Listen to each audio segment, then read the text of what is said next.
Hello, my name is Ana Revolos Fernandez and I'm currently a student at Gateway Charter High School. I will be showing how my cover page, table of contents, and two-page spread follow or challenge the codes and conventions of products similar to the one I wanted to produce.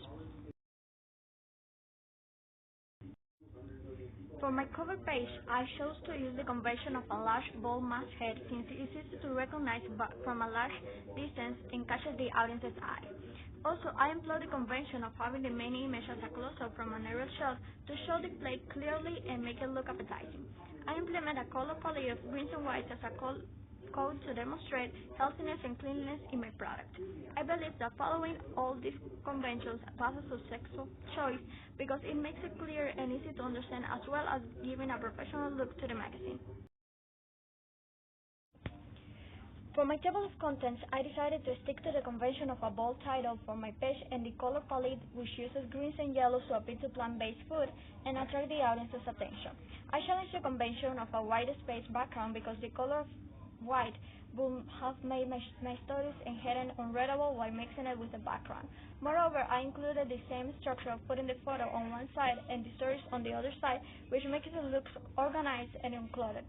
I'm convinced that my choices were effective since my product demonstrates efficiency and engagement to the audience.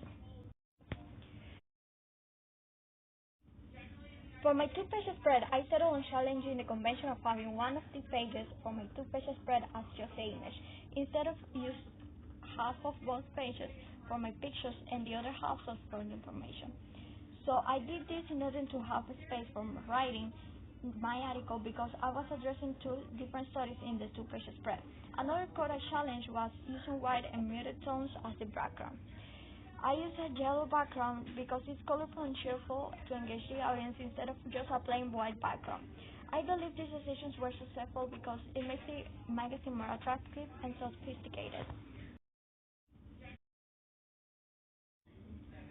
I represented my target audience, which is the vegan community, in my project by appealing to the group's interests through the images and the content of my magazine. I wrote about stories that matter to the group, which are plant-based cooking and diet tips. This helps the audience feel understood and connected to the magazine, which was the purpose of my project.